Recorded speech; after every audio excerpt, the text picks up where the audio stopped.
Hello and welcome to Graceful Connections, presented by Academy for the Soul. I'm your host, Sophie Bidard, and the co-creator of Graceful Connections, together with Christel Hughes, founder of Academy for the Soul, the online school for intuitive arts. Graceful Connections is an adventure of exploration, discovery, healing, liberation, growth, and truthful expression, which is facilitated, amplified, magnified, and blessed really with grace. As graceful connections are woven between you and our expert speakers, your guides into gracefully catalyzing your intuition. Thank you for being with us and bringing your unique vibration, colors, energetic imprint, without which something would be missing.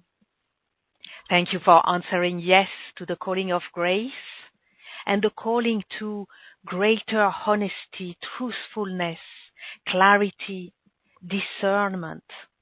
In a word, transparency, as we bring our spiritual capacities and gifts to new heights, which is what our guest, Jean Ang, will be sharing with us about today, and that's going to be fascinating for sure. So let's begin. I invite you to relax and take a few deep breaths.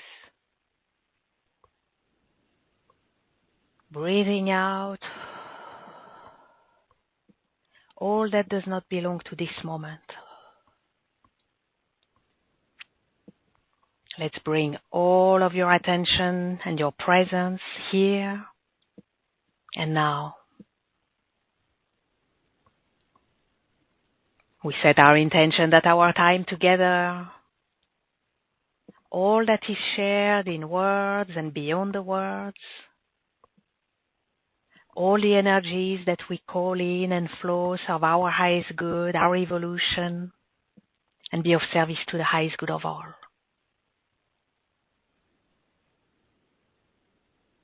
I invite you to open your heart or open it even more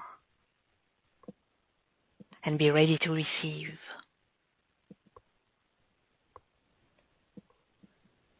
And to open your mind or open it even more and be ready to receive. Activating your connection to the new earth crystalline grid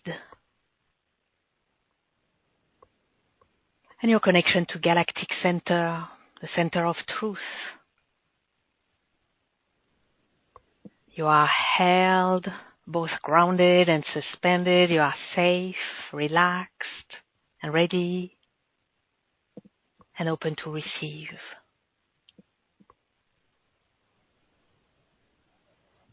Now I'm calling the orb of grace from the heart of the universe and placing the orb of grace around our group, our gathering, each and every one of us. That we be held in the orb of grace and infused with grace all along our time together.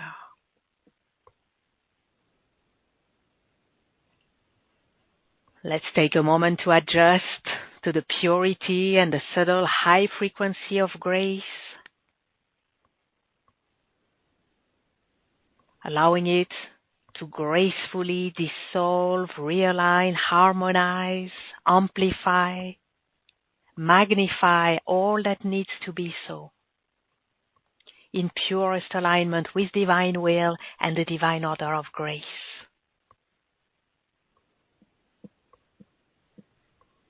And breathe.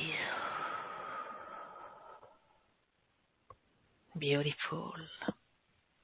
Now within the orb of grace, I'm delighted to welcome today's expert speaker, integrator of science, spirituality, and healing, widely known for his work with the Arcturians and transmissions of Arcturian healing frequencies, Jean Ang, who will be sharing fascinating insights about transparency in the age of global interconnectedness.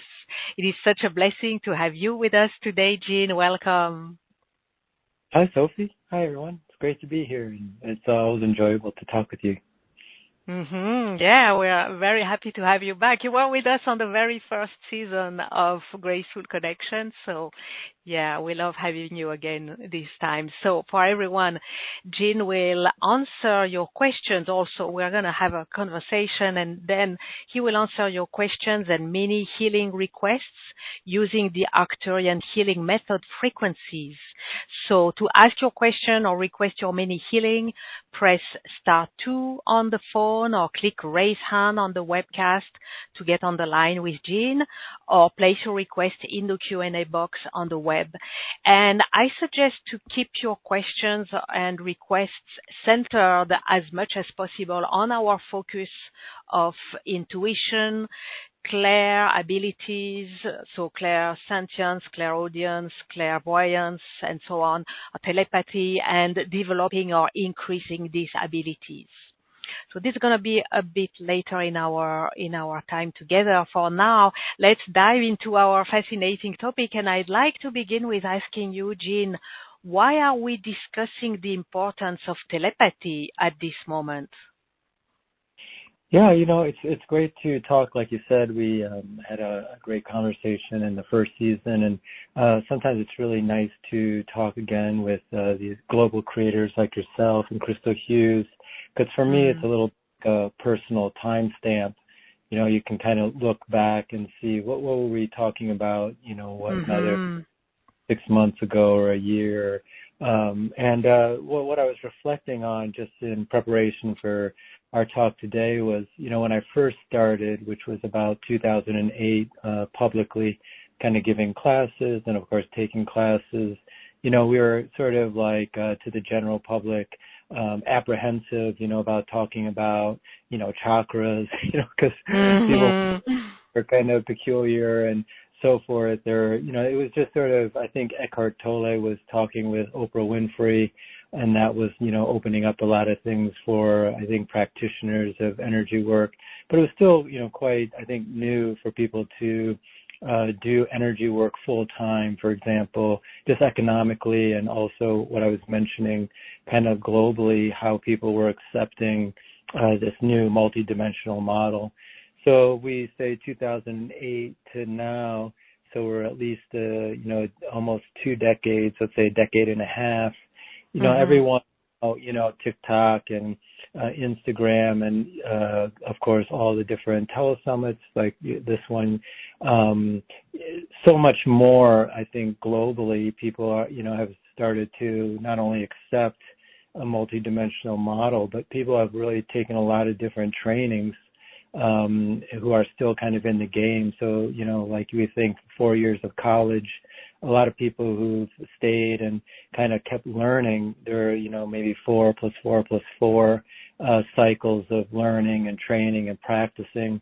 So I think that's why now when you give a introductory class, you're not really necessarily having to talk about chakras. A lot of people already understand that. They may even be as clairvoyant or even more clairvoyant than the presenter. Possibly. I think we're new age. I think there's a lot of other points maybe we can cover, but that was sort of my first reflection. We're kind of really in a new level of spirituality and also consciousness. Yeah.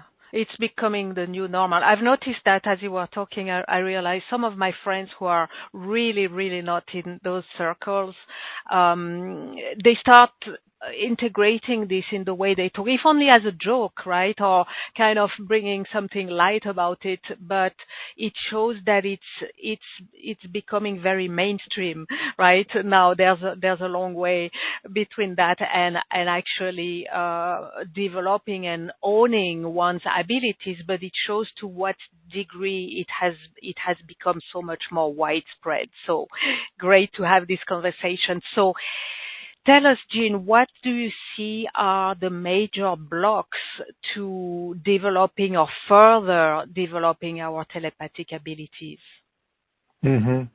Yeah, I think, as we're sort of all becoming much more consciously sensitive, and I kind of use those words not carefully, but in a chosen way, because I think as humans, we're already intuitive. We're born intuitive.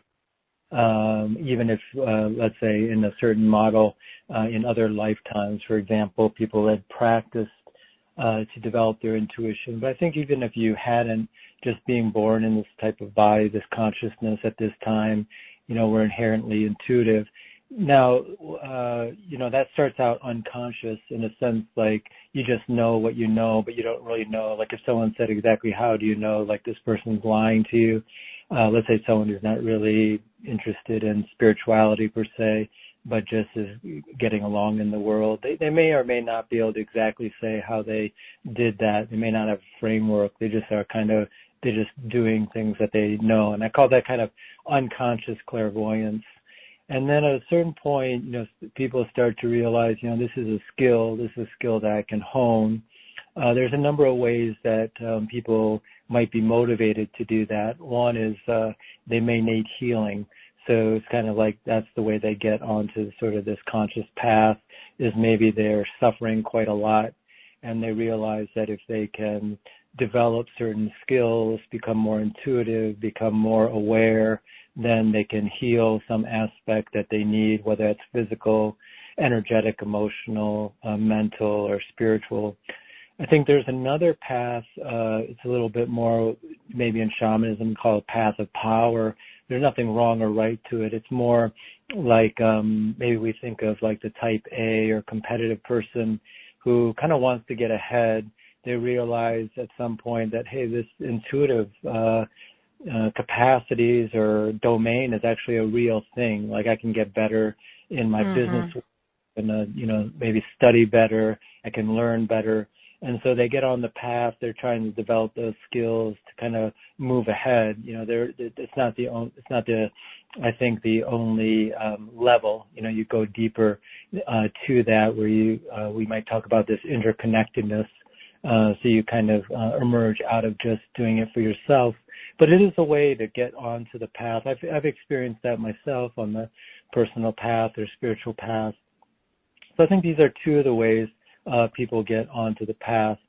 But like I was saying, at least within the domain that I've been experiencing with other practitioners and recipients and clients and people interested in spirituality, now we've sort of been in a couple of cycles. If we think of like 4 years of college, like 3 or 4 cycles, speaking of about 20 years, getting close to 20 years.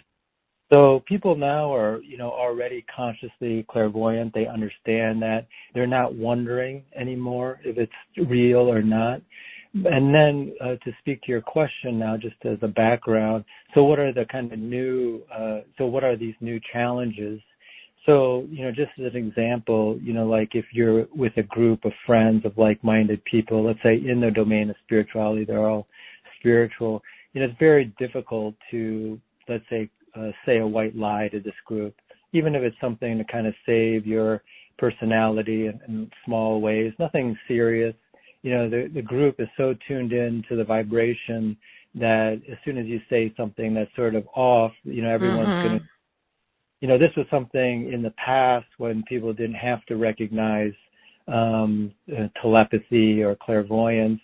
That was a sort of the norm. You wanted to kind of keep certain things to yourself, certain things to the public, and you felt like people wouldn't really question that, and people probably wouldn't, even though they kind of knew internally that, hey, maybe something's off here, but then they would doubt that, because they didn't have the languaging or the support for their abilities. So I think this is why the title of the talk, Transparency, I think one of the things we're now emerging to is, how transparent can we be towards ourselves, towards others, towards the greater public. And there's a couple levels.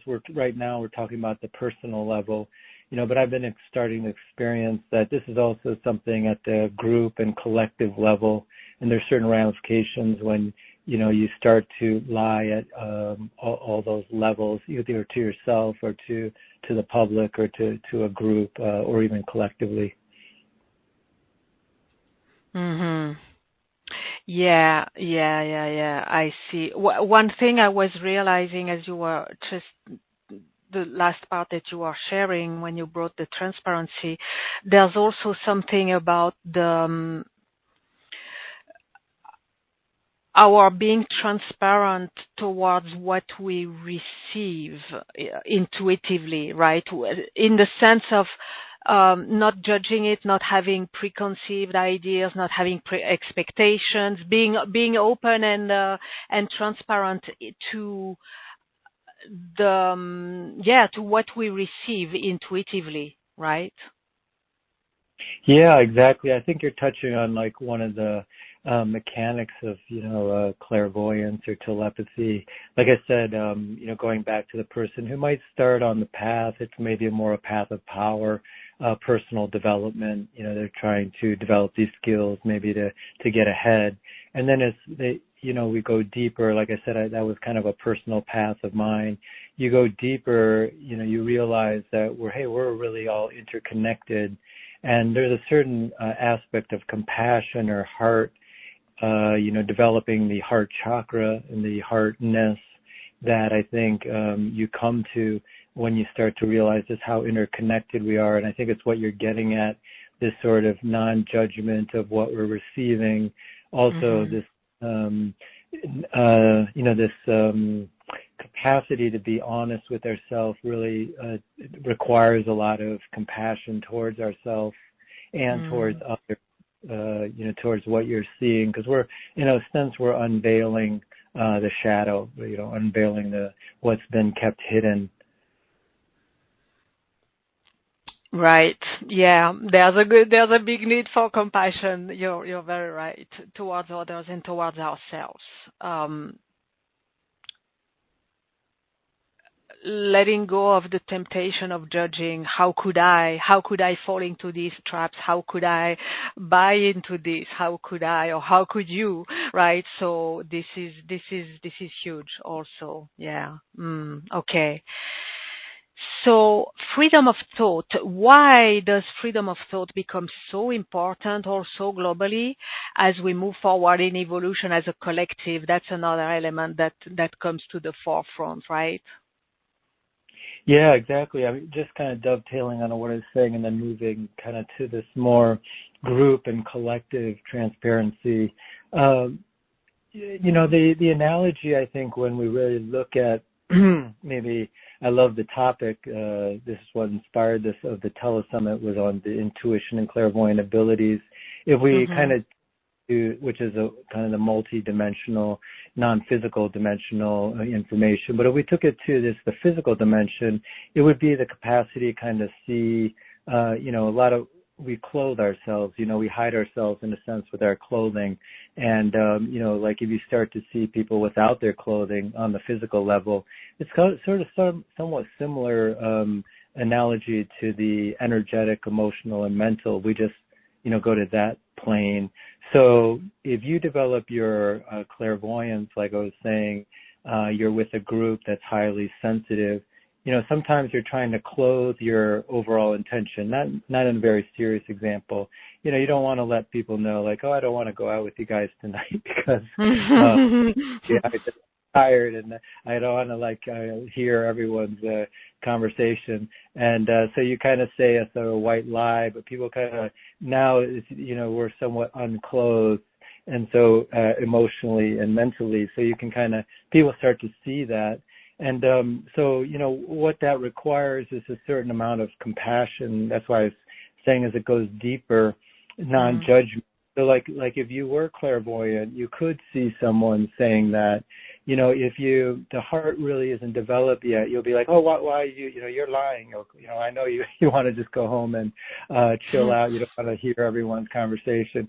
But, like when you can see that, there's certain, when you're given those abilities to see people unclothed, at some level, yeah, you're going to have your mistakes where you kind of, I think, aren't as understanding now that you can feel what or see. But then at a certain point, I think you come to a point where you're like, yeah, that's okay. It's okay. It's okay. Whatever you have to do, I know there's certain niceties, you have to do in socially, and maybe you do want to rest, and I understand, and so you let that go, and then the clairvoyance becomes something less, almost like a weapon. It doesn't become weaponized. It doesn't become, which could be ego. It becomes something healing when you can see someone's lies, or you can see someone's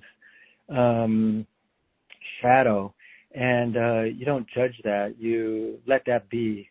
You still love them for who they are.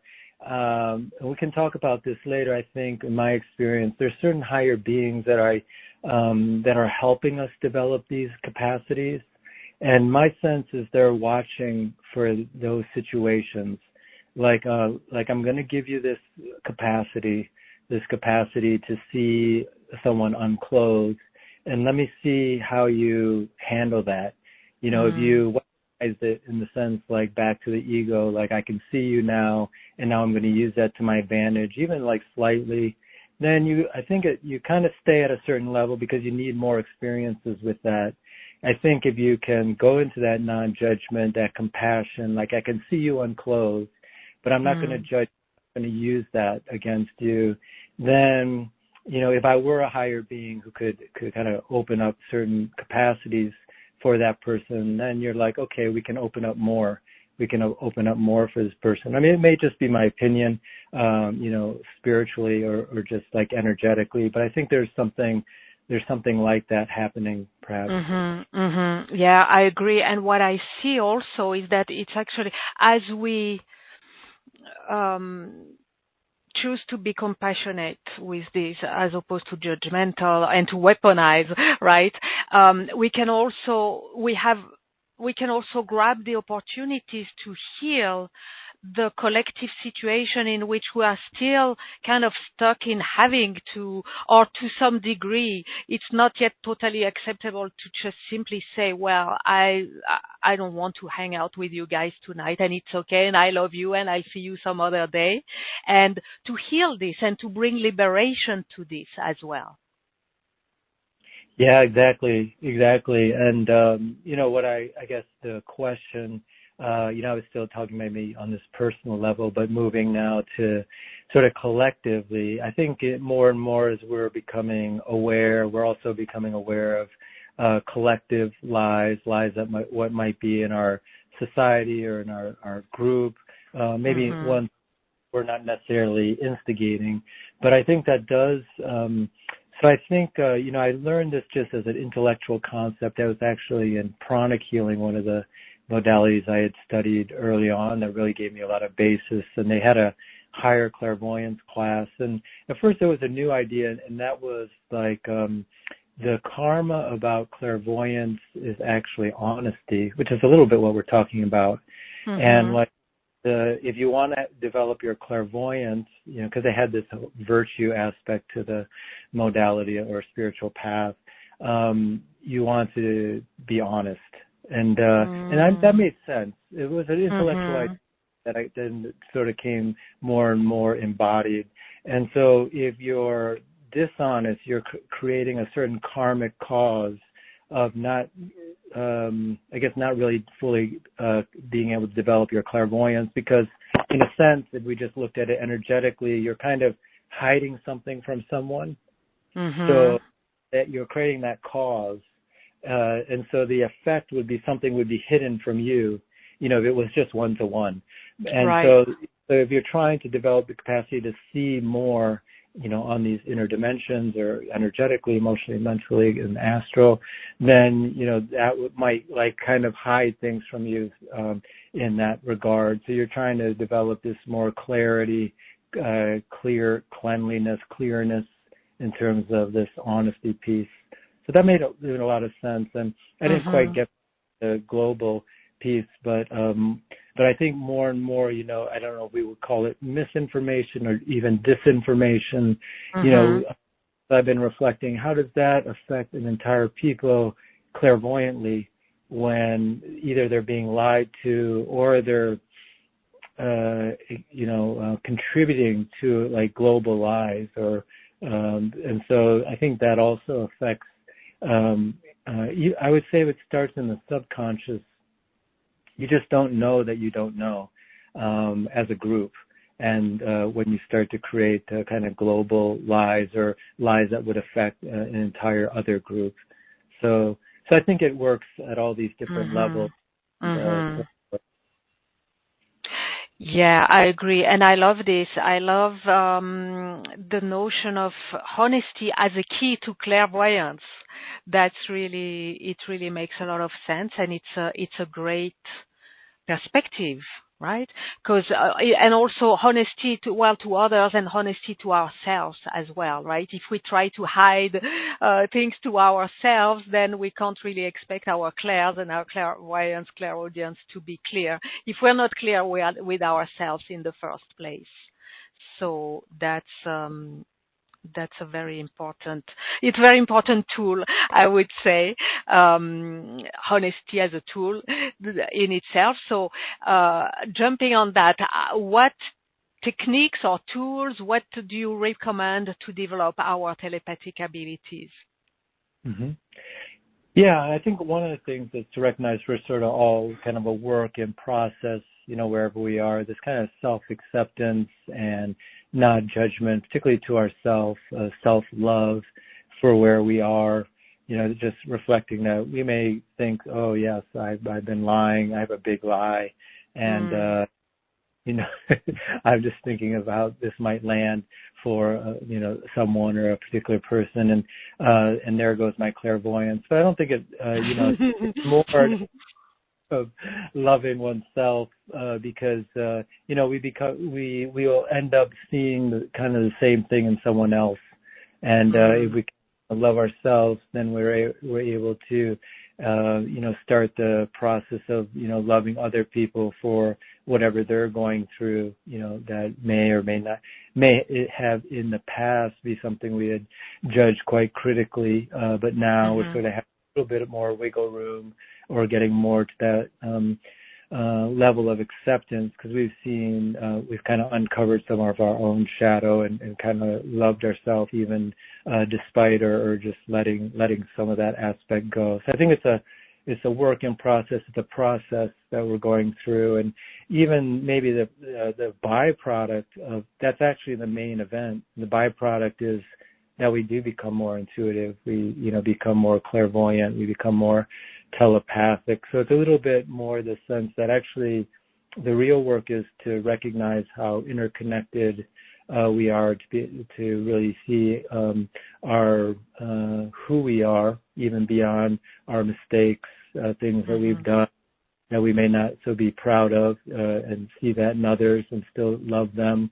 And whether we become clairvoyant or not might just be like the sideshow, the extra that happens. So, yeah, I think there's as you go deeper. But, now back to the question, about how to develop that. So I think there's two kind of arms to, we're just focusing on, let's say, becoming more clairvoyant or more sensitive. One is this purification arm that we're kind of talking about, and just highlighting something that maybe wasn't as at least apparent to me, this idea of the virtue of honesty being really very directly related to clairvoyance. Rather than some technique where I'm just focusing on the chakra in between my eyebrow, for example, which is going to be more clairvoyant. But so I think there's an idea of making the lenses clear, the subtle bodies more clear, and being honest is, of course, helping that is one aspect of making your subtle bodies more clear. So any technique that actually purifies any of your subtle bodies, including the physical body, is going to help your sensitivity.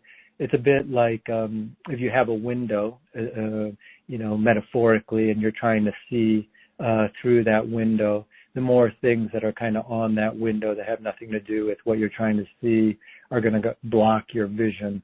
So we're slowly, metaphorically clearing those things on the window. Maybe some straightforward ideas that people have learned in clairvoyant classes, this idea of purifying the subtle bodies, but really fundamentally very important. If you just did that, you could become highly clairvoyant. You didn't even have to really do anything else, but just keep yourself really clear on all your different subtle body levels. Mm-hmm. Yeah, it was one of these ideas that was shared actually from a teacher who I studied with, Dr. Robert Gilbert. He's the head of the Vesica Institute, and he was just saying, like if you start meditating a lot and just quieting your mind, which is a type of purifying your thought forms, you'll just start to become telepathic and know what people are thinking. Not that you're trying to invade their space.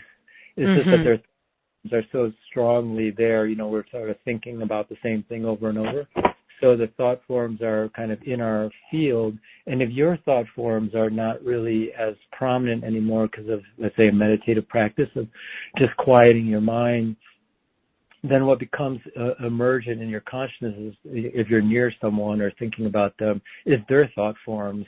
So you just start to become aware of what they're thinking without trying. Right. Right. Respecting their space and their consciousness. So that's that part of the purification. And then just as a second arm, just to kind of touch on that, is sort of this idea of building your subtle bodies, building a certain chakras.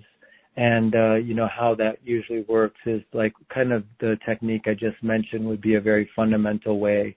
So we know that this, or many people know that kind of the chakra around your forehead or in between your eyebrows or both sort of help to perceive very subtle information, usually at a sort of a visual level, very similar because they're close to the physical eyes. So like maybe it's color of auras, or outlines of energy. So if you spend some time just focusing on, let's say, in between your eyebrows for a couple minutes a day, wherever you focus, the energy goes. So that energy is sort of helping to open up that particular energy center. And then that energy center at a certain point becomes similar to what a physical eye would be for light. So we need some kind of apparatus that will perceive these subtle vibrations. Of course, it wouldn't be a physical eye that's perceiving at the wavelength of, physical light. But if you develop your ajna chakra, the chakra between your eyebrows, it becomes like an eye, but an eye in the EYE, eye, but in the subtle domain. So it starts to pick up subtle vibrations that you can become conscious of. And so a practice like that for 5 to 10 minutes would be more of this example of building the subtle bodies to be perceptive. Mm-hmm. Yeah, okay. Well, let's all practice this tomorrow morning and see what happens and start making it a daily practice. But yeah, I love the simplicity and the purity of what you recommend, and yet the truth of it, right? Bringing purification, building this apparatus with bringing energy there, right? It's a very simple practice to bring energy there by bringing our attention there. I love how simple and yet very powerful it is. So thank you for bringing this. Now I'm sure that more is going to come through as we take live callers. Is it a good time to take questions, requests from the audience, Jean? Oh yeah, that'd be great. Okay, great. So everyone press *2 on the phone or click raise hand on the web to get on the line with Jean, or place your question or request in the Q&A box on the webcast. And I invite you to keep your questions questions or requests centered as much as possible on our focus on intuition, your clairsenses, clairaudience, clairvoyance, clairsentience, the telepathy, developing or enhancing these abilities. And I'll take these questions in a priority and scan for requests that best serve the highest good of the whole audience. And Jean, you're going to offer transmissions of the Arcturian healing frequencies as answers to the questions and requests, right? Yes. Uh-huh. Okay, great. So everyone who resonates with the question can open themselves to receive. Yes. So for each question, you answer the person who asked, but everyone can receive as well. Is that correct? Oh, yes, exactly. Yeah. Okay. Okay, great. Okay, so let's get started. We'll take a few live callers, then we'll go to the Q&A. Let's go to Basking Ridge, New Jersey with Martine. Unmuting you, Martine. Hello. Hello, good morning. Good Morning, morning, Martine. Sophie. Welcome. Good morning, Jean. Hi, so happy to have been called. Jean has answered a lot of the question I had, how to access more easily those clear abilities that we might have. And I wanted to know, was there anything else besides being honest with oneself, knowing oneself, working on this third eye, and what could you see is my strongest clear? I have yet to find any, but I guess I need to work on all of those skills that you have mentioned. So, yeah, thanks for the question. I wanted to see what you could say to help me to be that person. Yeah, let me take your question in a couple parts. First is, some other additional just ideas, maybe the group or yourself might find helpful for developing clairvoyance. And then we can work on, like you asked, like what areas, like are your strong suits for intuitive capacities, and then we'll run some frequencies to develop some of those structures that could be helpful for you and also others. But, one of the ideas that I had just touched on, but that can be very helpful, is if people connect with different, angelic beings, or I call them higher beings. I work with the Arcturians, who may be more like galactic type beings, but spiritual beings who kind of can assist us also in actually developing our clairvoyance. They can help in both arms of, clearing things from our field, as well as particularly trauma. Sometimes are major blocks to our, certain levels of clairvoyance. They can also help to build actually the chakras.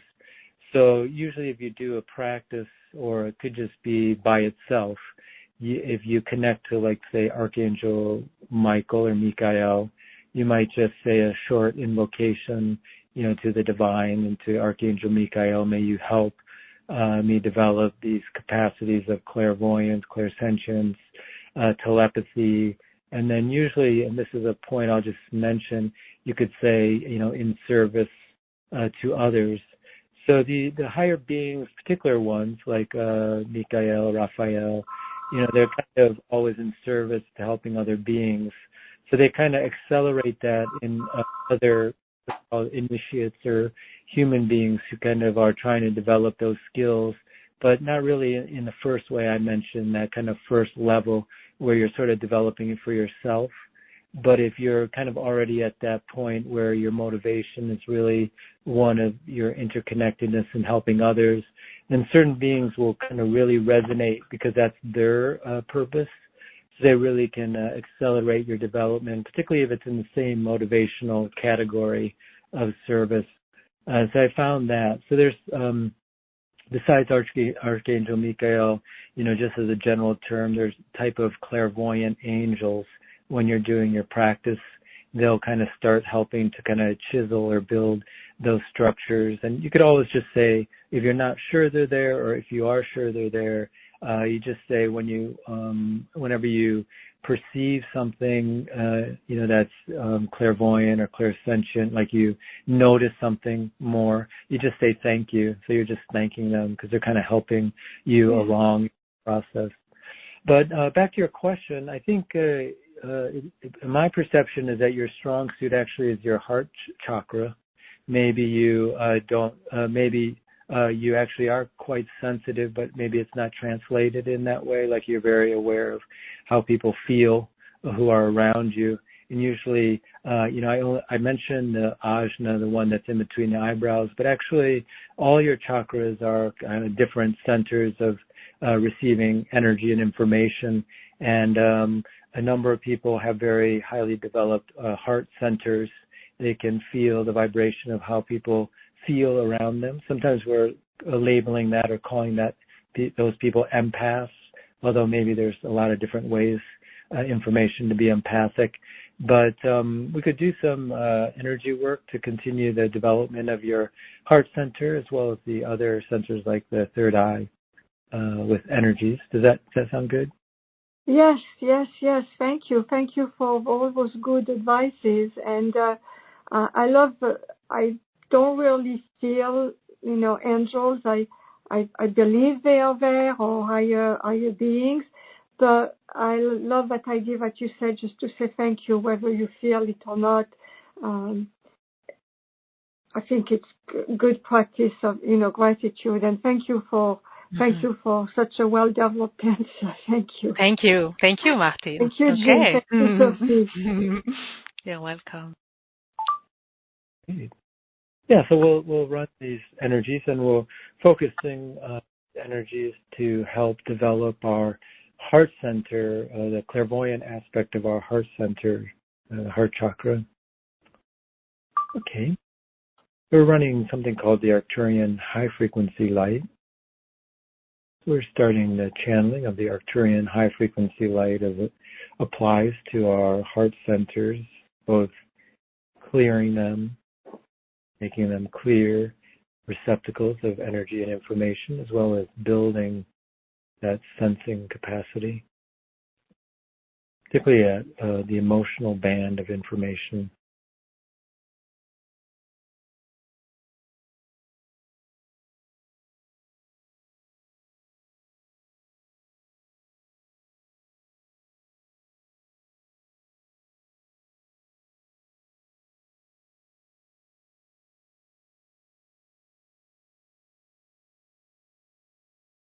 And usually if this is new for people, when I'm channeling, I'm just usually silent. The frequencies and energies which are being particularly assisted by the Arcturians just come directly into your energy field, and they have their own divine intelligence in conjunction with your soul's intelligence. So it'll go where it needs to, and with the overall intention, it will work at all your subtle body levels to whatever our main intention was that was stated. If you hear me chime in, just so you'll know I'm still here, channeling or just assisting the space for the energies to come through.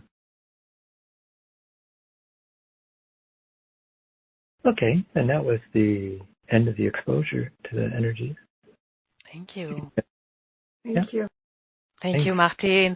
Thank you. Blessings, Martin. Thank you for your question that brought this offering and these insights for everyone. I'm sure that everyone benefited from this. And I loved what you brought, Jean, about when requesting from the higher beings that to orient our request to be of service to others. That certainly, I've observed how it certainly empowers the request. It's like, I'm seeing like it brings the request on top of the pile, right? Somehow it becomes a higher priority in a way for the higher beings to execute our request.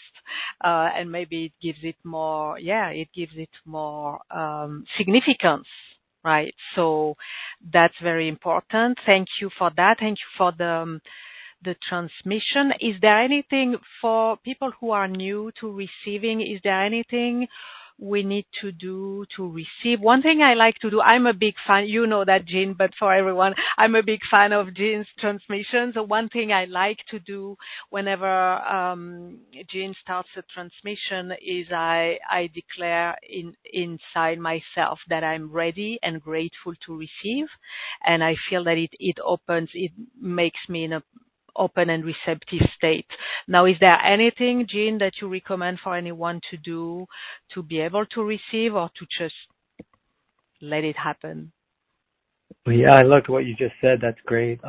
Yeah, I think besides what you just said, yeah, just being relaxed and let it happen and natural. That's probably the best advice. Yeah, definitely. Okay, great. Wonderful. So let's go on. We're going to go next. Okay, we're going to go to Nepal with Priyanka. Hold on. Let me unmute you, Priyanka.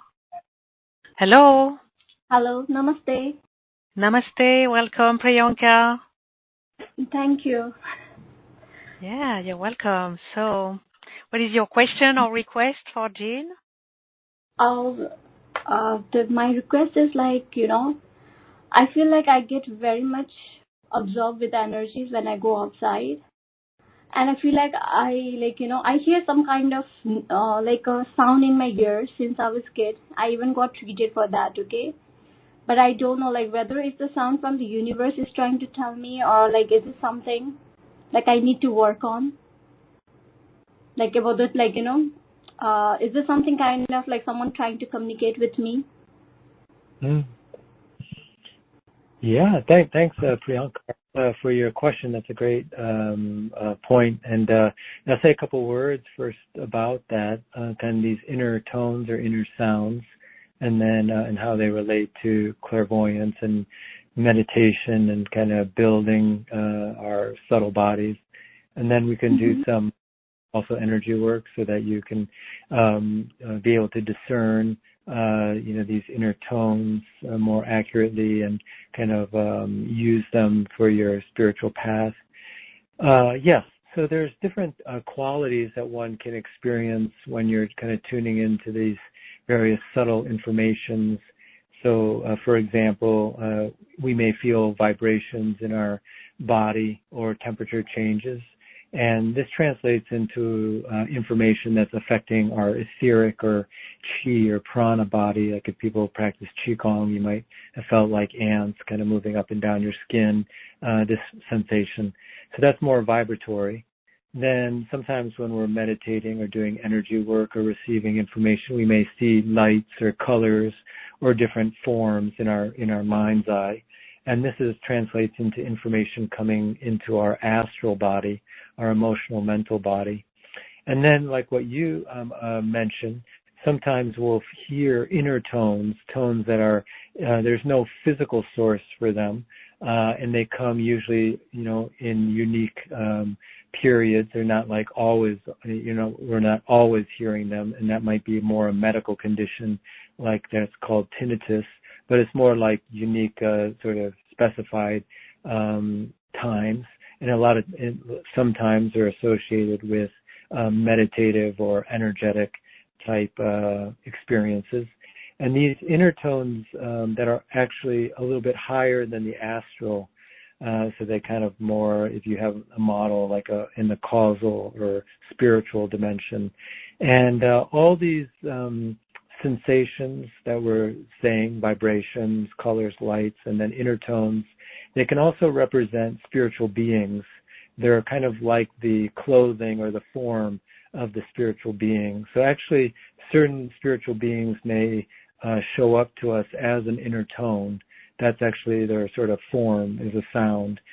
So that being the case for yourself, what you're asking about kind of discerning more is if you have a meditative practice, I would continue that meditative practice, because what it does is it allows you to observe these sensations, but in a quiet space, or not when you're kind of also doing other things kind of in the world. And then if you hear that inner tone again, then you actually use that as your meditation device, meaning you focus your awareness on the inner tone as kind of your concentration focus. And all these qualities, vibrations, colors, lights, inner tones, if you find they appear to you in your meditation, if you focus on them, they'll bring you deeper into your meditation. So it'll actually make you get deeper into your deeper states of consciousness if you focus on the inner tone. So that's one way you can use it as a practice. In contrast, let's say you're meditating and you start to think about what you need to do that day. If you focus on that, it's going to take you out of your meditation. So these actually help you go deeper, these qualities, vibrations, lights, colors, sounds, and inner tones. I'll just pause there, see if that was helpful, and then we can do the energy work. Thank you so much for that. That's really helpful. Okay, great. So we'll do some energy work, both for Priyanka, what she asked, but also for people. This is more to help our consciousness be more, to develop that discernment, clarity in things, particularly around different sensations that might happen during deeper states of consciousness, or what we might call meditation or even dreaming. So it's sort of this, it will sharpen our clairvoyant, our discernment capacities. Okay, so people can just be receptive and just like what maybe if people liked Sophie's idea, just kind of even state silently that you're open to receiving the energies, actually really coming from yourself, your divine self, with the assistance of the Arcturians. So this frequency is called the Metatron Melchizedek Arcturian Mandala Healing Frequency, and we're starting that now.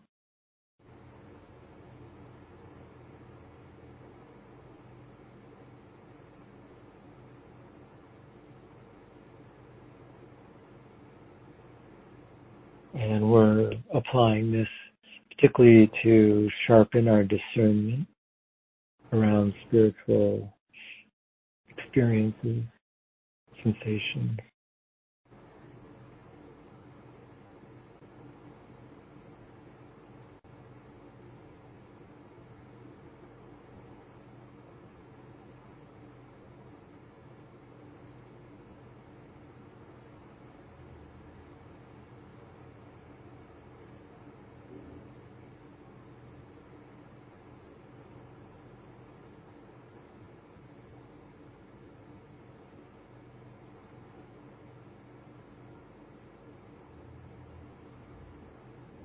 Continuing to deepen this exposure, sharpening our discernment. It's also working on our brain structures that would help that, translate that into this discernment from the conscious level to the physical awareness level.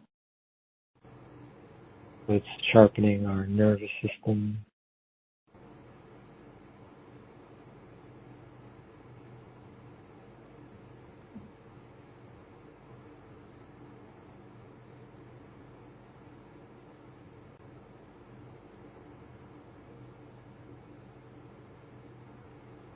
and that ends the exposure to the Metatron Melchizedek Arcturian Mandala Healing Frequency for discernment. Thank you, Jean. Thank you, Priyanka. Thank you. Thank you so much, Jean, for this. Thank you so much. A lot of gratitude to you. Gratitude to you. Blessings. Thank you. Okay, we'll come back to take more live callers. I'm going to go to the Q&A, but before we take the next request, I want to say something that you'll comment maybe on or confirm, that we may or may not consciously experience the transmission, right? We may have sensations, maybe images, or some degree of awareness of an experience, or we may not, and that's okay, right? Is that correct, Jean? Yes, exactly. The energies are still working, whether we're kind of having some sensations, could be amazing ones or very notable ones, or maybe it seems like nothing's happening. It's still working on our subtle bodies. Right. Okay. So everyone, if you are new to this, enjoy. Just allow yourself to experience whatever you experience as you receive these different. I love that we are receiving different types of frequencies. So that's a variety in the experience. I want to take the question from Laura. Laura in South Carolina. Laura writes, I'm grateful for anything you may have to share regarding helping me trust my intuition. So this element of trust, I know that it's a big issue and concern with many. How do I trust? How can I trust? Trust myself, trust what I receive. What can you bring about this for Laura and for everyone? Jean, thank you. Yeah. Let me talk one or two concepts that might be just intellectually helpful as people kind of move forward and are learning various ways to become sharpen their intuition. So there, we have this pillar of energy. They usually call it the pillar of light or the Antakarana, rainbow bridge. They sometimes refer to the pillar, the part of the pillar that's above your head. In these last two terms, Antakarana, rainbow bridge. But the pillar, it's energetic, of course, actually goes above your head, down through your body, and then there's a lower pillar that goes from, let's say, your root chakra down into the earth infinitely, let's say to the center. So all of those portions of the pillar are actually this energy structure, very useful, helpful, and is a good focus for developing all these clair abilities. But the trust ability, particularly in the upper pillar, there's there's chakras in this upper pillar. There's a chakra or energy center that's basically the first one above your head. So it's about 6 to 12 inches or 15 to 30 centimeters above your head. Just think of them as like similar to chakras that are inside your body, but outside your body, in this case above your head. Now that connection from that chakra kind of down into your head chakra, actually, if it's sometimes if we don't have this trust, it may sort of be blocked, because that first chakra in a lot of systems that's above your head is your soul energy, your kind of incarnated soul's energy, and it's sort of being, you could think of it as trickling or piping down into your energy field, particularly into your brain, where you start to become conscious of that information that kind of sometimes gives you intuitions about what you need to do from a life path level. Like, do I need to go to college? Do I need to, maybe marry this person, or do I need to meet this person to do certain work together? And so that kind of information is sort of trickling down from the first chakra above your head into your head, and then when it kind of unpacks it, your brain becomes aware of it, or it hits conscious level. So what we're going to do to kind of help this more trust about ourselves, trust in who we are, trust in our experiences, our capacities, is we're just going to make that connection from that first chakra above your head to kind of the center of your head, or the chakras in your head, more clear. So if there's anything sort of kind of getting in the way energetically or on any dimension that's leading to this self-doubt, we're going to clear that out with the energies. Does that sound good? Mm-hmm. Oh, I guess maybe. It does to me.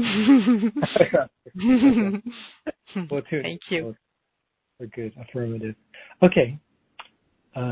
So this is, we're going to use a frequency called the Arcturian rainbow light healing frequency. It balances the 5 elements, but we'll use it particularly to clear this connection to our first chakra above the head. We're starting the Arcturian rainbow light healing frequency.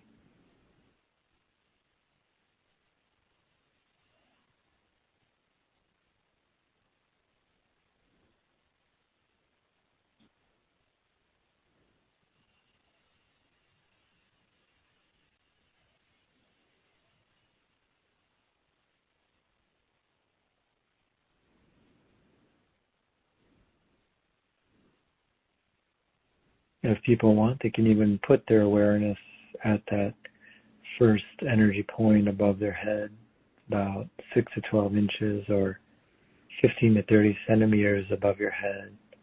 Just lightly put it there as if you're like a feather is touching that area.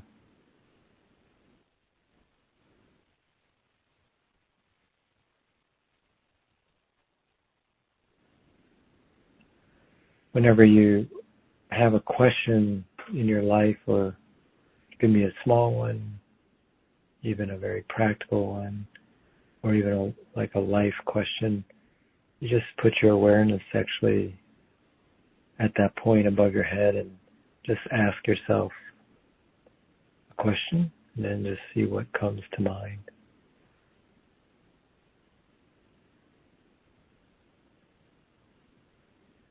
It's a technique you can use to develop your intuitive decision-making abilities.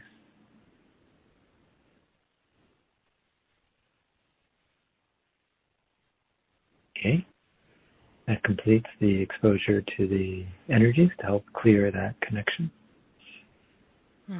Wonderful, thank you. Oh yeah. Thank you, Laura. I loved when you suggested to bring our attention to that area. Things shifted for me, and the sensations became more intense, more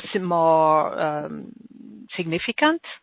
And as you mentioned how to use it, I felt like just place your question there and allow the answer to drop from there is kind of how it seems to want to work for me, at least. But it looks like a very fun and yet powerful tool to work. Place your question there and just allow the answer to drop. Exactly.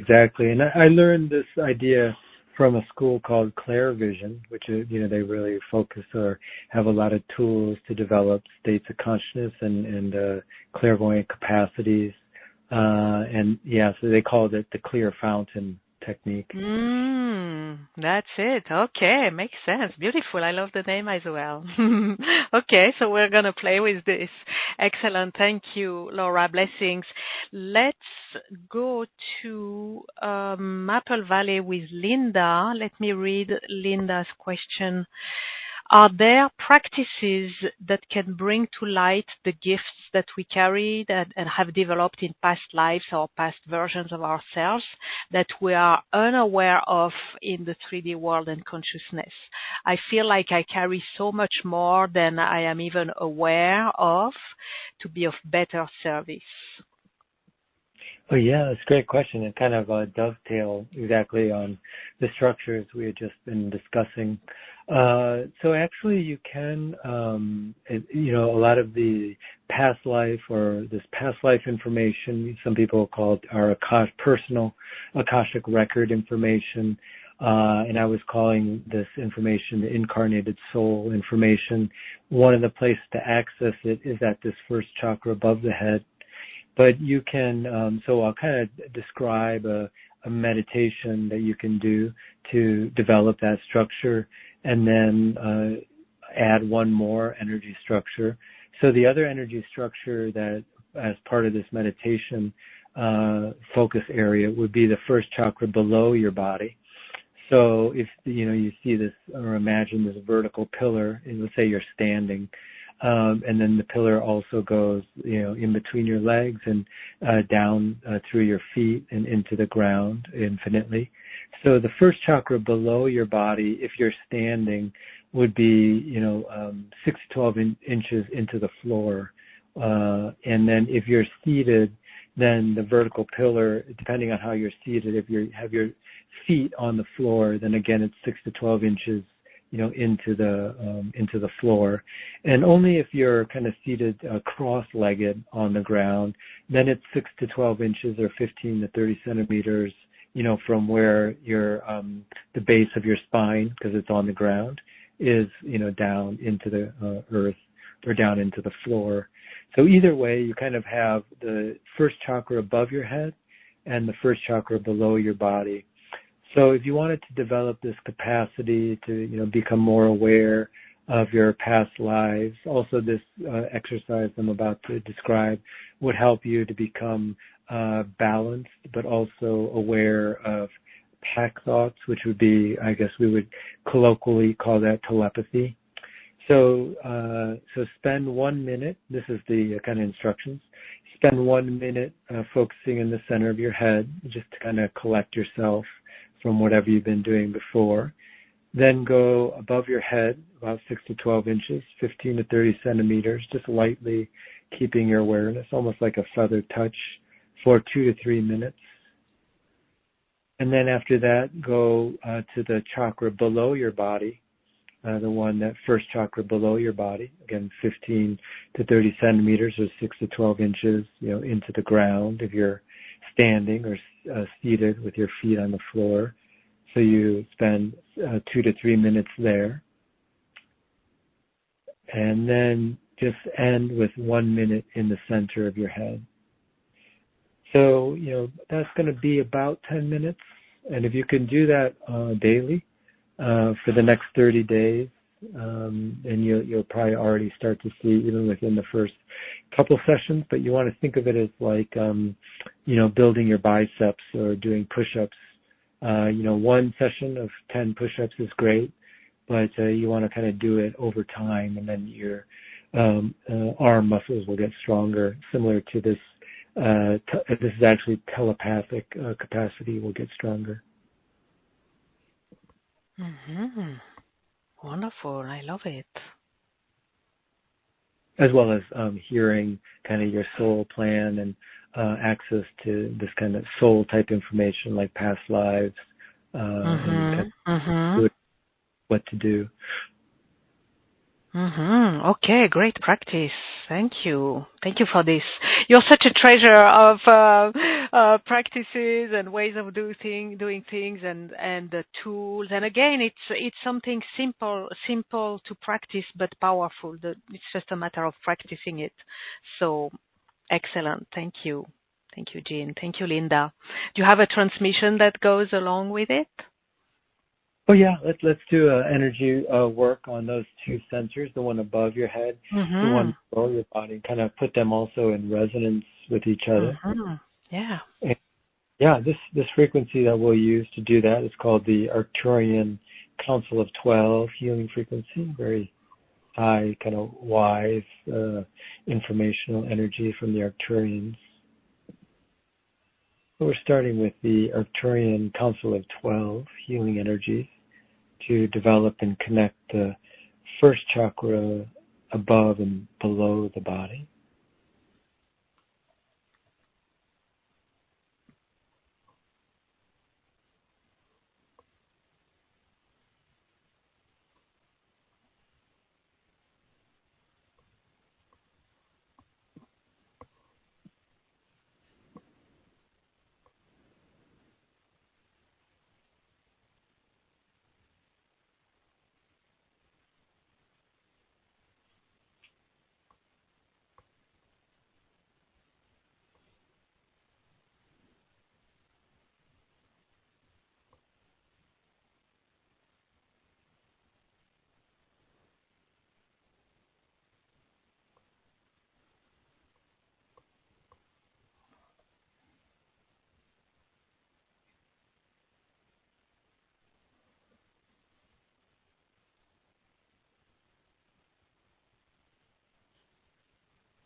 Continue to expose ourselves to the Arcturian Council of 12 healing frequency.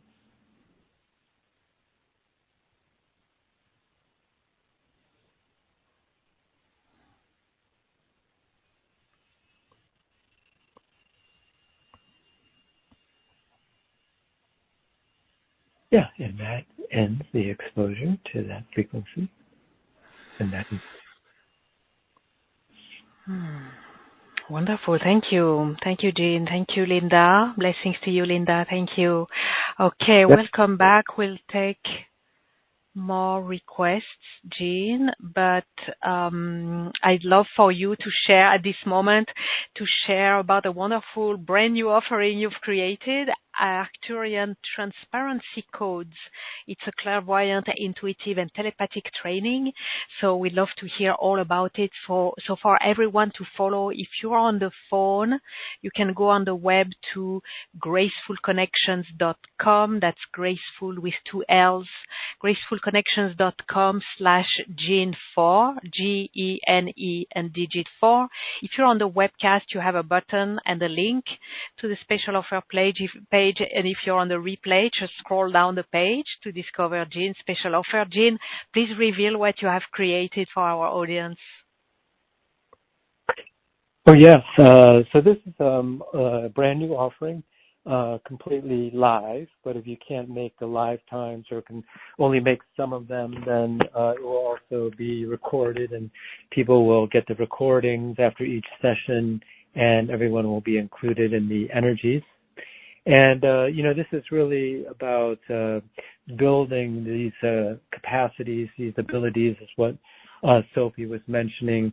Even if you aren't clairvoyant or telepathic, you don't feel you have those abilities, it is something you can develop.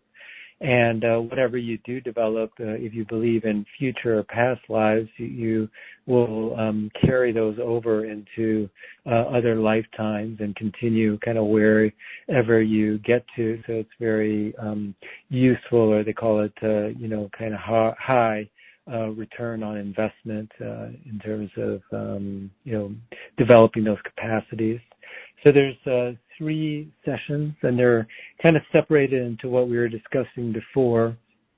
This first idea is that as our subtle bodies become more clear, this can also include your physical body, but like your etheric, which is your prana body, your emotional body, your mental body, your causal body. This is sort of the model that I use in the sessions.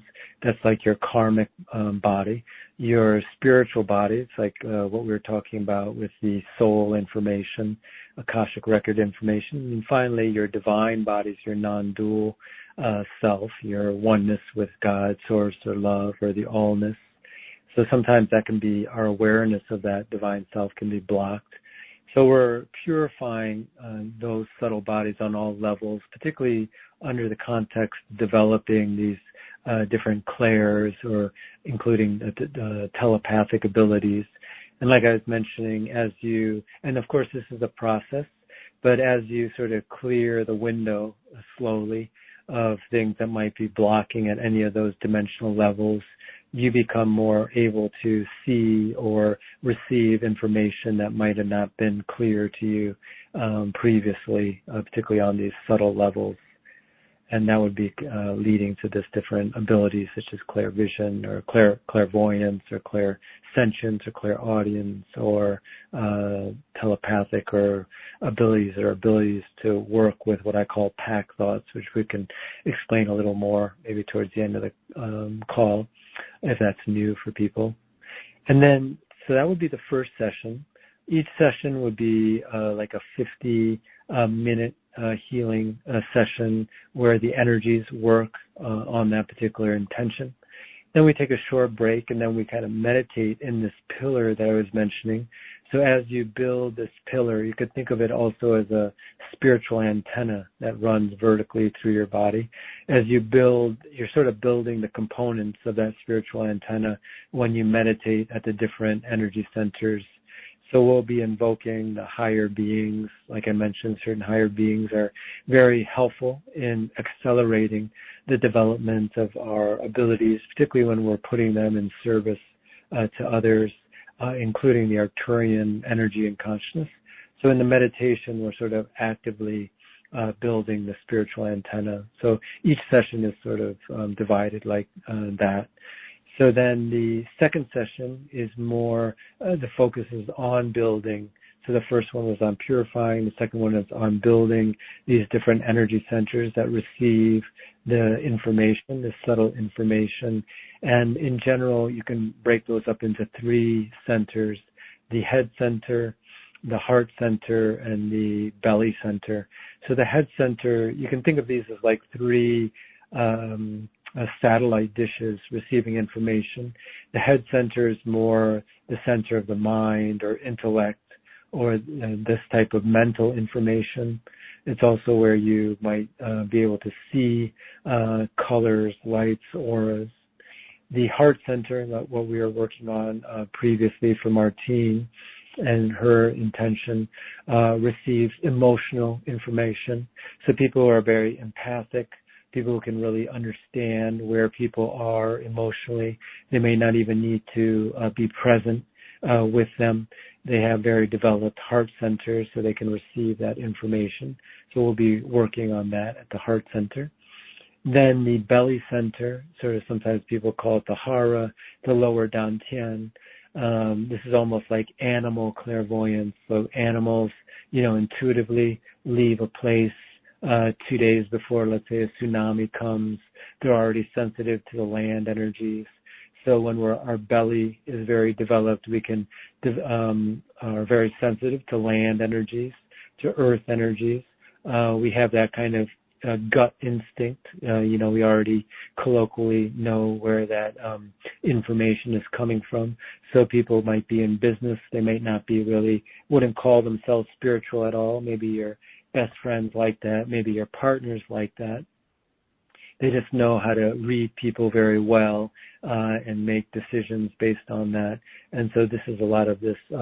Sometimes they call it lower clairvoyance only because the chakra is usually more in the belly compared to the head center. There's nothing low about it in the sense of a judgmental aspect, but that would be developing the belly center. So we're going to develop all three of these centers plus other ones in the meditation and also in the transmission, particularly the second transmission in terms of building. And then I didn't quite get fully to this, but maybe I was referring to that. Many people are starting to understand this. We've been talking at the individual level, but collectively as a group, we're also becoming clairvoyant. We're becoming interconnected, particularly because of technology. We can chat anyone around the world instantly. We can do these types of calls, Zoom calls. So this transfer of information is unprecedented, at least in recorded history. So globally, we're becoming very interconnected. But also, we have to think of, in terms of being honest, maybe there's collective group lies that either we're in resonance with, not that we're contributing to them, or there's some that we might actually be contributing to them. Either way, they're affecting us, usually at a subconscious level. So this third area is where we're starting to work collectively to be honest, to purify our subtle bodies, but as a group, collectively, and also to build our subtle bodies as a group. And so we become receptive, or telepathic at a group or a collective level. So that's really the third session is about this topic. Wonderful. Yeah. And I realize how well the second element, building, is really very specific to building building or strengthening and enhancing our intuition, our telepathy, clairvoyance. And number 1 and 3, the purification and the global resonance, they definitely support our intuition as well, but they are even more generally, they benefit us in our ascension, in our life on the new earth, right? We want this purity and we want this global resonance, no matter what the intuition, I would say. So these are even greater benefits I'm sensing. So I love that. I love the way the package is built and supports our intuition and goes so much further, like makes us better citizens of the new earth, I feel. Yeah, exactly. And what I found with the way this set up is we're really dynamically working with the inner world. It's really the divine, our soul at that moment in this time, and then the higher beings kind of working with us at this time. So, like I was saying, I love being able to come back with our talks because it's time stamped. So, what we might have done a year ago was kind of currently what was on the planet and how the beings have worked with us then. And then now, sort of, since these are kind of dynamic, almost invocations, it works with what's going on the planet now. And we've evolved however many months that's been, just as an example. So they're kind of working with us individually as a group and collectively what's going on the planet now. Whether we consciously are aware of those changes but on some level, I think at a superconscious level, we know sort of where we are collectively and what we need. So the higher beings work with us and download to us what we need now at this time. Yeah, wonderful. Thank you. So thank you for offering the exclusivity of this brand new wonderful package, Jean, exclusive for Graceful Connections. It is very generously priced, and everyone, you have 2 payment, even 3 payment plan to make it even more accessible.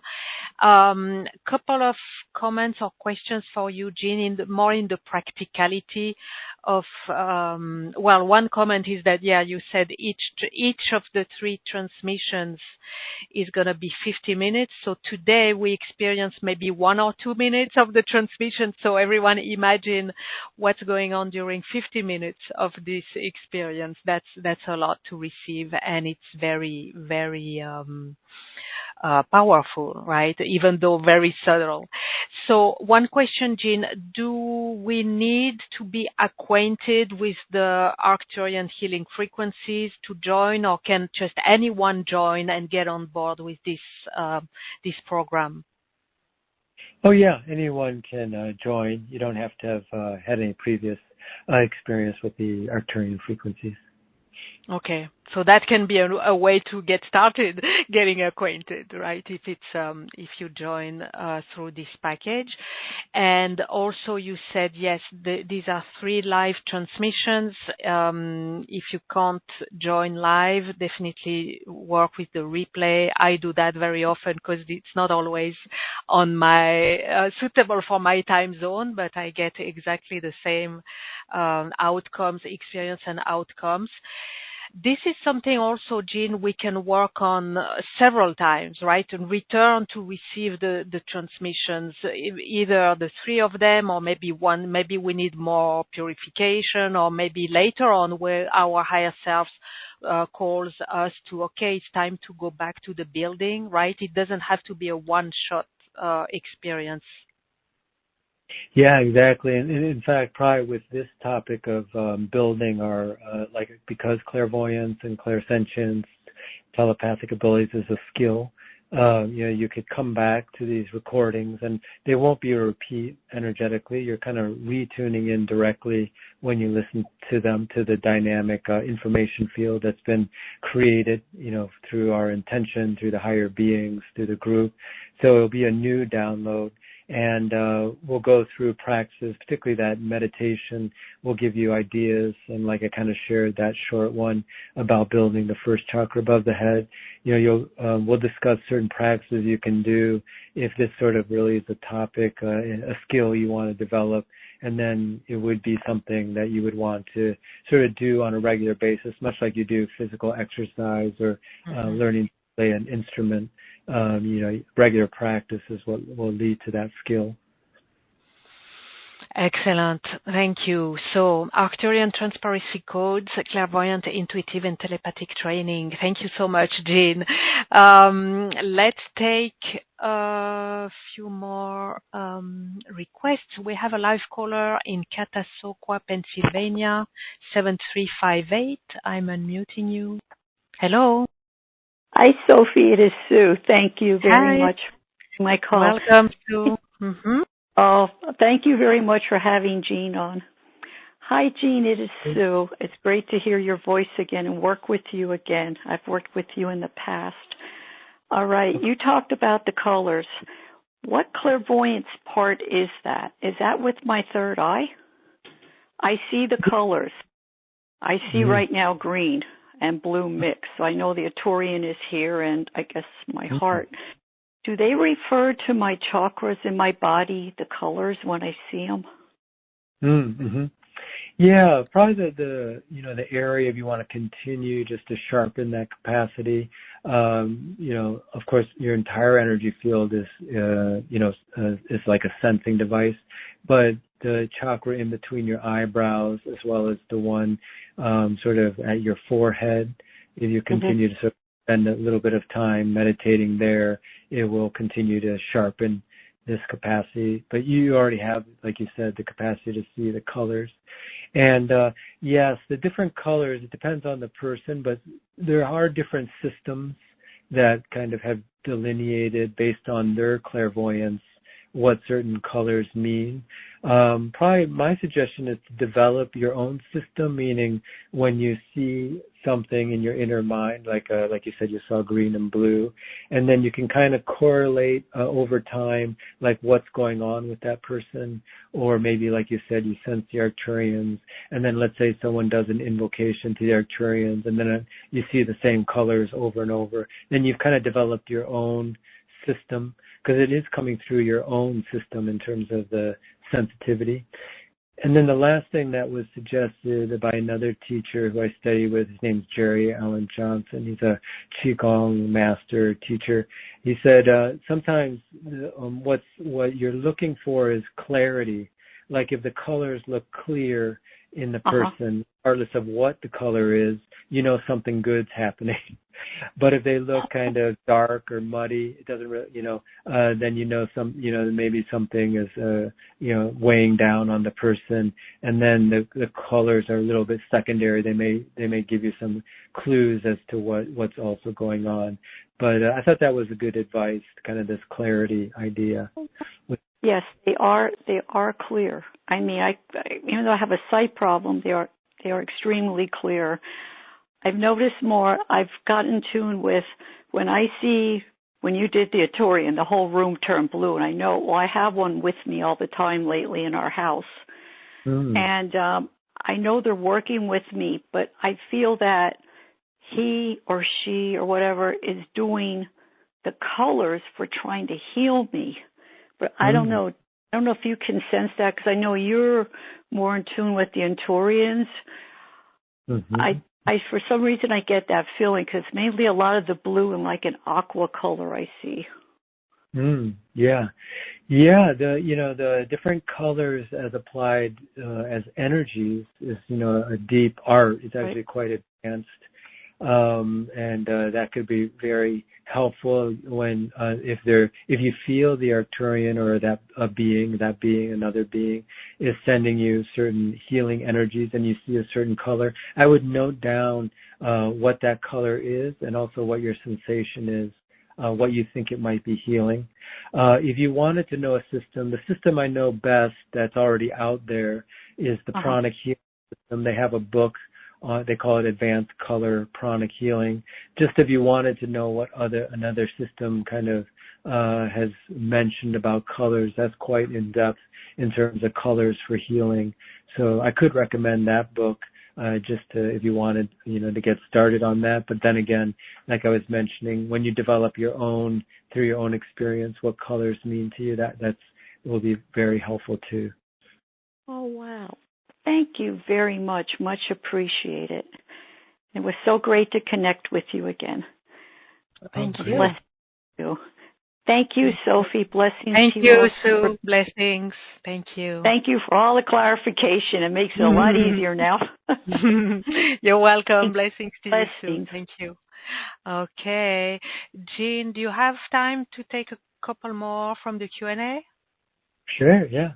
Is that good? Okay, great. So we're going to take one. Well, let's be specific to the third eye, because that's really in our topic very much directly. So Jill's question, Jill from New York, asks, what's the biggest block to my intuition, my third eye opening? I guess the transmission you're going to offer, everyone can receive and benefit from it. So Jill from New York. Yeah, I'll say a couple of things and then we'll apply. Actually, there's a Arcturian higher clairvoyance energy that we'll use for this.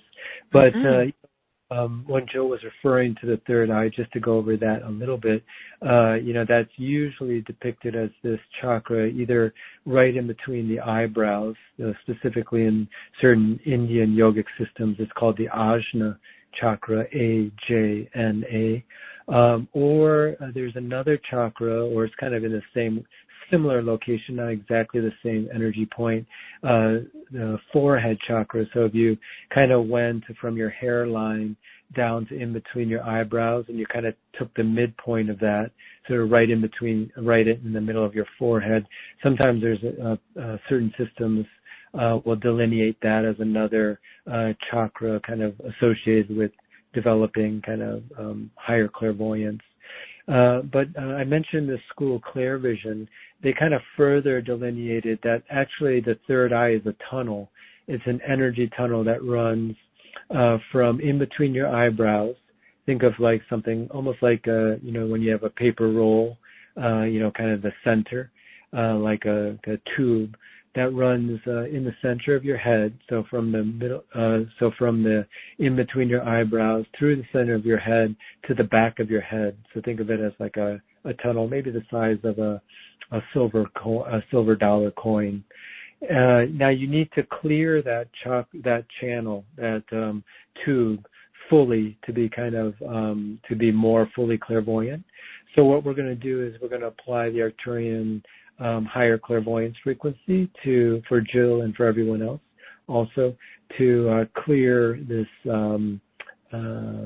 third eye tunnel, and that will help our clairvoyance. Okay. Perfect.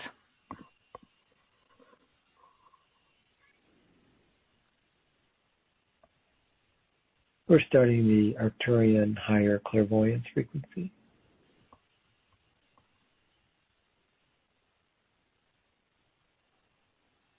And in particular, whatever area can be cleared most easily or that's ready to be let go of or clear that area of our third eye tunnel that will improve our clairvoyance, where energies are doing that now, the consciousness and energies.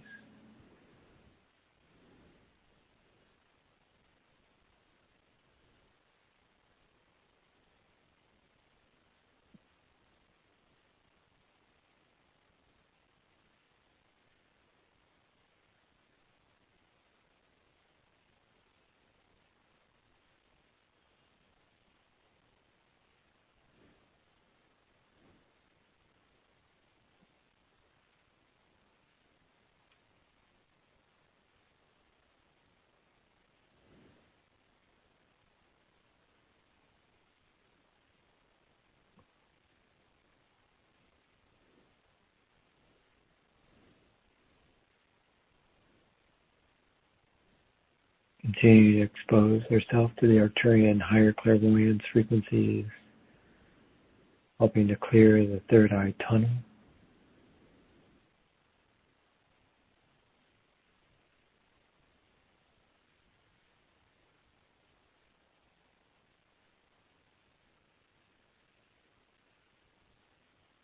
And that completes the clearing and the exposure to the Arcturian higher clairvoyance frequency. Wonderful. Thank you. Wow, that was short but very powerful. Thank you. And yes, it gives us a taste of what's going to be happening during the 3 live transmissions. I mean, imagine 50 minutes of this. So just one comment on the live transmissions, the 50 minutes transmissions. You bring a combination of different frequencies, right? Yes, exactly. In fact, those frequencies are directly coming from the Arcturians for that transmission. So some of these right now are kind of dedicated and delineated healing frequencies in the Arcturian healing method, and they're very I've worked with them and so forth, and people have been attuned to them. Usually in the live sessions, it's completely brand new. It's a direct transmission from the Arcturian. Okay. Oh, wow. Looking forward to this, certainly. Okay, yeah, my third eye is getting kind of tickled. Okay, thank you so much. And thank you, Jill. Blessings.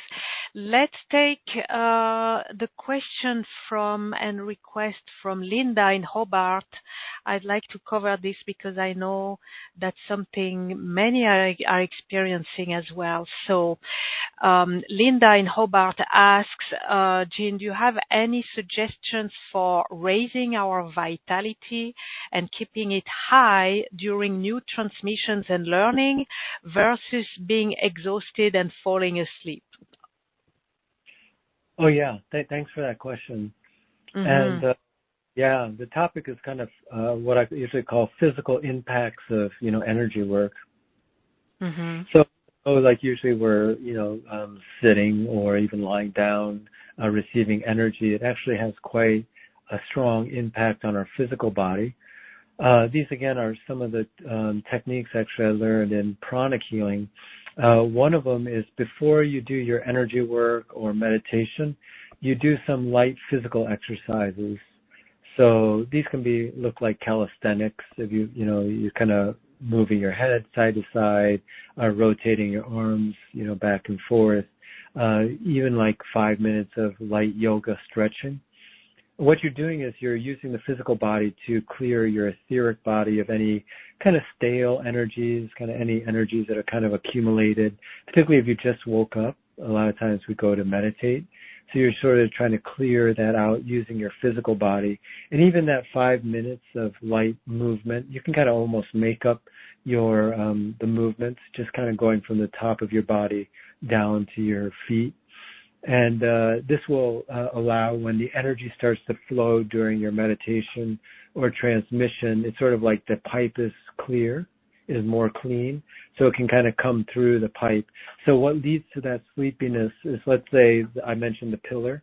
Think of it like a waterfall of divine energy coming down the pillar once you start meditating or the transmission, whatever it is, it'll be increased. And then let's say there's a block like at your throat. So as soon as that energy flow, the waterfall hits your throat, it's got to kind of trickle through that. And that leads to sometimes either physical discomfort or just the sense of getting sleepy because that energy is not now flowing freely down. It's sort of getting stopped a little bit. So one thing is to do the physical exercise before, and then after your meditation or transmission, do those same physical exercises after for about 5 minutes, and this will be, you can alleviate a lot of the symptoms of getting sleepy or tired during a transmission. Mm-hmm. Okay, wonderful. Thank you. Yeah, great question, Linda. Thank you. Blessings to you. Okay, well, before I give you the final word, if there's anything else you want to share, Jean, before we go to that, let me wrap up your special offer, the brand new exclusive Arcturian Transparency Codes, Clairvoyant, Intuitive, and Telepathic Training. It's 3 live group sessions of 2 hours each and replays for each session, of course. Arcturian Transparency Code transmission and Pillar of Light meditation for each of the 3 elements of purification, building, and global resonance. You have all the details on the special offer page. Go to gracefulconnections.com/Gene4. If you're on the webcast, click the button or the link, and on the replay, scroll down the page to discover all about Gene's special offer and the description of each of these 3 transmissions. Really great package, great opportunity to develop and train. It's a training. I love that it's a training, and it's something that we're gonna be able to use and to train with. So excellent. Thank you so much, Jean. Now, is there anything else you want to share, you want to offer? You've offered a lot already, but if there's anything else, we are very happy to receive it. Oh, yeah. First, thanks so much for this platform and all the great speakers who are speaking here and the people getting together. There's this resonance that we do, that we create, like a speaker makes. But then the listeners have equal or maybe even more an effect on the overall conversation, because as many people probably everyone here has been a speaker in some context, the person listening or the people listening bring out what's actually being spoken. So it's really very co-creative on that level. The last thing I kind of wanted to share is I'm really excited actually about the time we're moving into. Maybe we go by quarters, or like every 4 months, or every half a year. There are challenges that we're seeing in the news and so forth, but I kind of liken a lot of what a spiritual technology that's being downloaded from the higher beings, in this kind of interactive at the moment kind of a process similar to technology. And we see, maybe, I don't know if you use iPhones or Huawei or whatever, Samsung, but, every year we have or even 6 months, we have a new iPhone out with great technology, and that's allowing us to do things like what we're doing now. And of course, artificial intelligence, in its most positive light, is also accelerating our interconnectedness to information. And those, I think, are all reflections of the spiritual world, the spiritual technology, conscious technology that's available in this, let's say, next 4 months, I think is going to really meet the challenges, and we're, developing this capacity to receive that information consciously rather than subconsciously or superconsciously. So I think we're really in an exciting place spiritually, so I'm really looking forward to that. Yes, certainly, and thank you for bringing that. And I was making a note of these spiritual technologies, so we're going to get Christmas gifts in the form of new spiritual technologies, and that's really something to look forward to. And as we go through the intensity of the moments, there's so much to not only to look forward to in the future, but to open ourselves to and to receive and to enjoy as well. So great perspective. Thank you, Jean.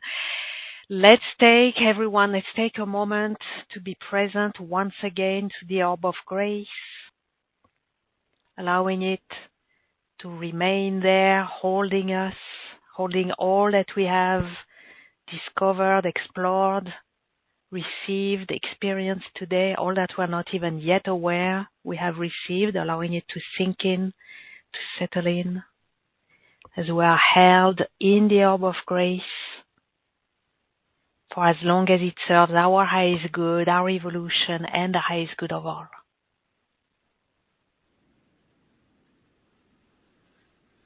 And I'm closing now by giving gratitude to each and every one of you in the audience.